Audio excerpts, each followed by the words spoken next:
The town of Maplewood was the kind of place where people left their doors unlocked at night. It was small, quiet, and surrounded by thick forests that stretched for miles. Families had lived there for generations, and everyone knew each other by name. Crime was rare, usually nothing more than minor theft or the occasional bar fight. That's why the discovery made on the morning of October 12th shocked the entire community. It was just after sunrise when a local jogger, 32-year-old Ben Williams, took his usual route through the wooded trail on the outskirts of town. The air was crisp, and the fallen leaves crunched beneath his feet. He had run this path dozens of times before, but on this particular morning something felt off. A strong, foul odor lingered in the air, something unnatural that sent a shiver down his spine. At first he assumed it was a dead animal, but as he moved forward, he noticed something unusual beneath a pile of leaves near an old oak tree. Ben slowed his pace and hesitated before stepping closer. What he saw made his stomach drop. A small, lifeless body lay wrapped in a thin, dirty sheet, barely concealed by the fallen leaves. Tiny hands peeked out from the fabric, fingers curled unnaturally. His breath caught in his throat as he took a shaky step forward, unable to process what he was seeing. The child's face was pale, bruises visible even in the dim morning light. Panic surged through him as he fumbled for his phone, dialing 911 with trembling fingers. His voice cracked as he told the dispatcher what he had found. The next few minutes felt like an eternity. He paced back and forth, unable to look away yet desperately wanting to. The peaceful town he had known all his life suddenly felt different, tainted by something dark and unthinkable. Within minutes, police sirens echoed through the trees, breaking the morning silence. Officers arrived quickly, securing the area as they assessed the scene. The body was identified as 7-year-old Lucy Carter, a little girl who had been reported missing 2 days earlier. Her disappearance had shaken the town, with search parties combing the woods and volunteers distributing flyers. No one had expected it to end like this. Detectives studied the crime scene carefully. There were no visible signs of a struggle, no footprints in the damp soil. No discarded objects that might point to a suspect. It was as if Lucy had simply been placed there, abandoned in the cold. The only clue was a small broken locket lying a few feet away. Inside, a faded photograph of Lucy and her parents was tucked behind the glass. News of the discovery spread quickly, and by noon, the town was buzzing with fear and speculation. Who could have done this? How had no one seen or heard anything? Maplewood was supposed to be safe, but now every parent clutched their children a little tighter, and every glance between neighbors carried a hint of suspicion. A monster was among them, and until they were found, no one would feel safe again. The Carter family had always seemed like a normal, loving household. David Carter was a hard-working man who owned a small repair shop in town, while his wife, Sarah, stayed at home to take care of Lucy. They had lived in Maplewood for years without incident, blending in like any other family. But as detectives began digging deeper into their lives, unsettling details started to emerge.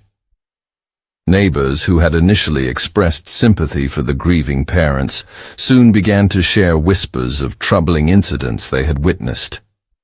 The Carters had a reputation for keeping to themselves, but those who lived close enough had heard the shouting. Late at night, angry voices would echo from the house, followed by the unmistakable sound of something breaking. On more than one occasion, Lucy had been seen outside with red, puffy eyes, as if she had been crying for hours. When concerned neighbors asked Sarah about it, she would always offer a quick excuse. Lucy had fallen. she had a rough night. She was just being dramatic. At school, teachers had noticed similar patterns. Lucy was often absent, sometimes missing, days at a time. When she did show up, she was unusually quiet, keeping to herself instead of playing with the other children. One of her teachers, Mrs. Palmer, had even reported seeing bruises on Lucy's arms and legs. But when social services visited the Carter home for a routine welfare check, Sarah had a well-rehearsed explanation. Lucy was simply clumsy, always running into things. Without solid evidence of abuse, the case was closed, and Lucy was left in the same house that had been raising so many red flags. Detectives also began looking into Sarah Carter's past. What they found painted a far more disturbing picture than anyone had expected. Before moving to Maplewood, Sarah had a documented history of mental health struggles. Medical records showed she had been hospitalized twice in her early 20s for severe emotional breakdowns. Family members from out of town described her as unstable, prone to violent outbursts, and incapable of handling stress. As investigators continued questioning, friends and relatives, even more shocking details surfaced. David Carter, the seemingly heartbroken father, had known about Sarah's temper. Some of his closest friends admitted he had confided in them about her violent tendencies, but had insisted that she would never hurt Lucy. He had chosen to stay, silent, unwilling to confront the darkness growing inside their home. Then there was the biggest revelation of all. Sarah had been the last person to see Lucy alive. Security footage from a gas station near their home showed Sarah's car driving toward the wooded area where Lucy's body was found on the night of her disappearance. She had told police she had been asleep at home, but now that alibi was beginning to fall apart. With all of these disturbing pieces coming together, the investigation took a sharp turn. The possibility that Lucy's suffering had started within her own home became harder to ignore. What had seemed like a senseless crime committed by an outsider was beginning to look like something even more horrifying, a mother's betrayal. As detectives focused their investigation on Sarah Carter, a new lead emerged that complicated the case even further. Multiple residents of Maplewood reported seeing a strange man lingering near the Carter home in the weeks leading up to Lucy's disappearance. He was always alone, usually parked in a dark SUV near the school or watching children. At the playground, some parents had noticed him and felt uneasy, but since he never approached anyone, they dismissed their concerns. The reports became more alarming when investigators reviewed security footage from a gas station located just a few blocks from Lucy's school. The footage showed a hooded figure standing near the entrance, watching Lucy as she walked out with her classmates. He never spoke to her or made any obvious moves, but his presence was unsettling. The same man had been seen in another video taken days before Lucy went missing, driving slowly past the Carter house late at night. Detectives tracked the vehicle's registration, which led them to Richard Moore, a 45-year-old man who had recently moved to the outskirts of Maplewood. A background check revealed he had a disturbing criminal history.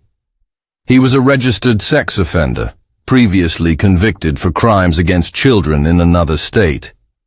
He had served time and had been released on parole just months before Lucy's disappearance. When police arrived at Moore's residence, they found him living in a run-down trailer on a secluded property. The place was cluttered, filled with old furniture, cigarette butts, and stacks of newspapers. But it was what they found in his bedroom that sent a chill through the investigators. Tucked inside a drawer was a collection of photographs, images of children taken from a distance, many of them candid shots of kids playing outside. Among them were several pictures of Lucy Carter.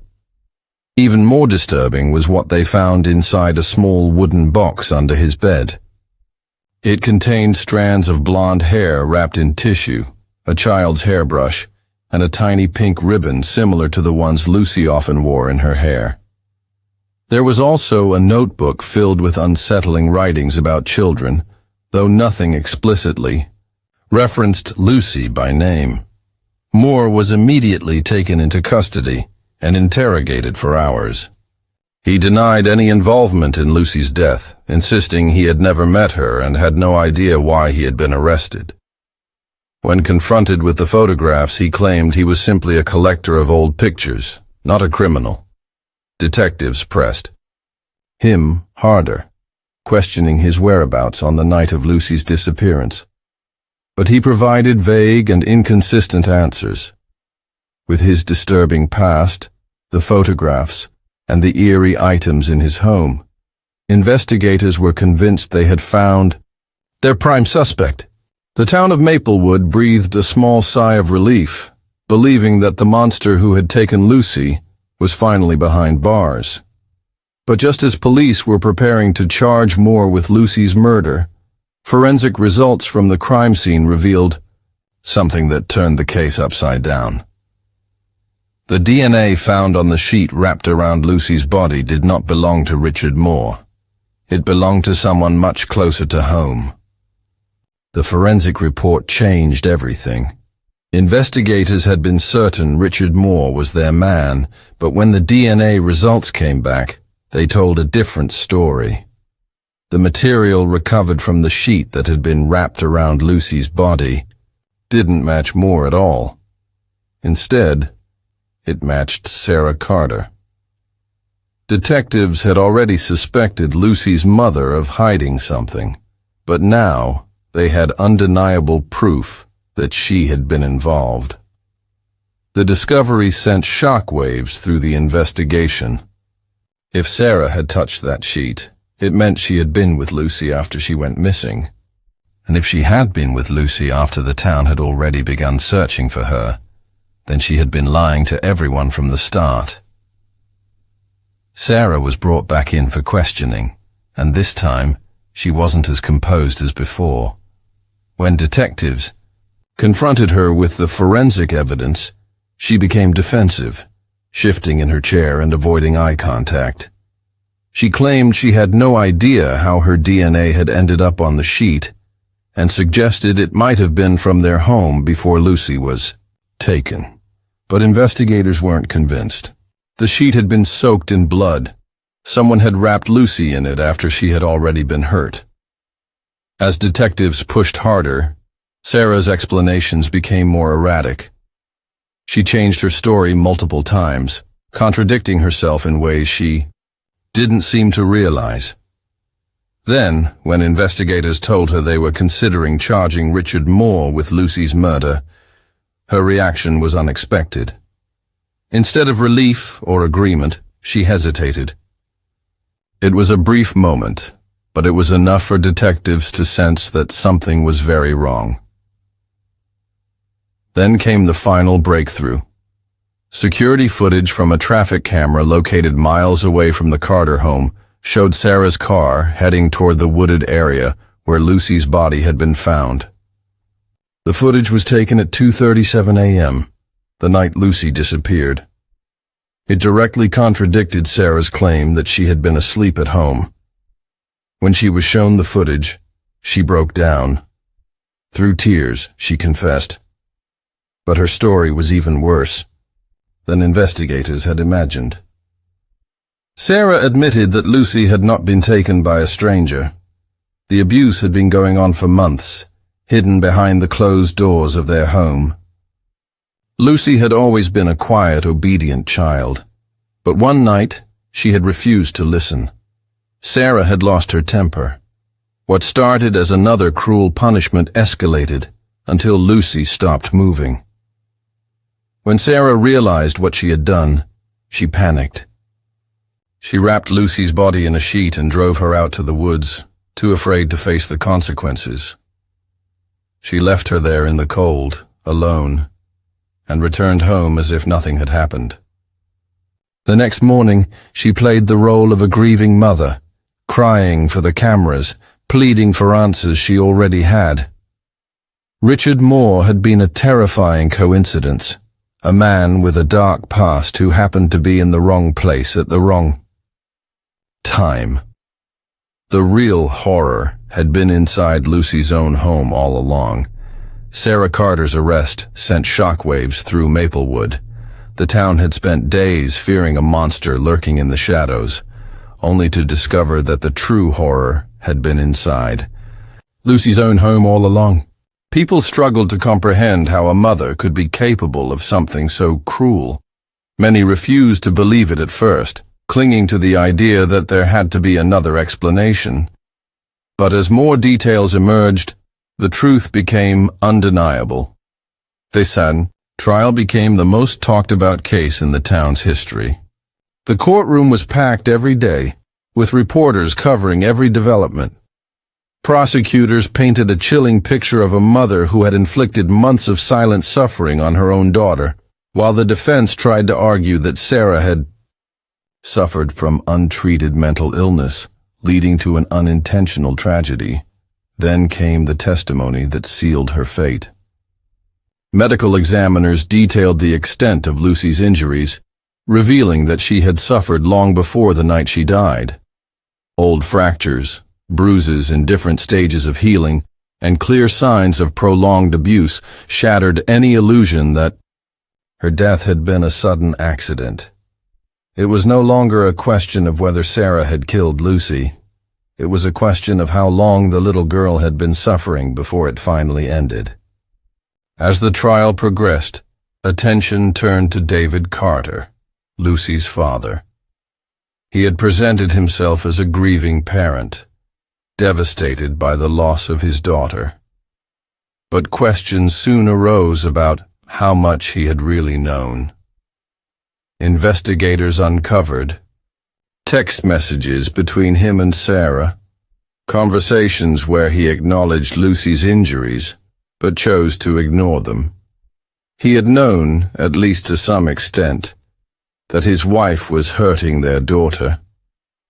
He had done nothing to stop it. David was arrested and charged with child endangerment and neglect. Though he hadn't directly caused Lucy's death, his failure to intervene made him complicit in the abuse that led to it. His defense was weak. He claimed he had been afraid of Sarah's violent outbursts, that he had wanted to protect Lucy, but didn't know how. The jury showed no sympathy. He was sentenced to 15 years in prison. Sarah, on the other hand, was given the harshest sentence possible: life without the possibility of parole. When the judge delivered the verdict, she showed no reaction. The woman who had once pleaded for the safe return of her daughter now sat silent, staring at the floor. In the aftermath, Maplewood struggled to move forward.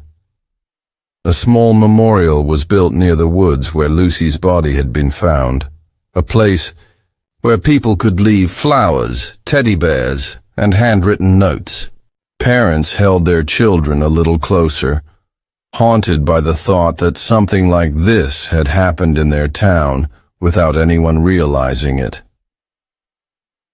For the detectives who worked the case, it was one they would never forget.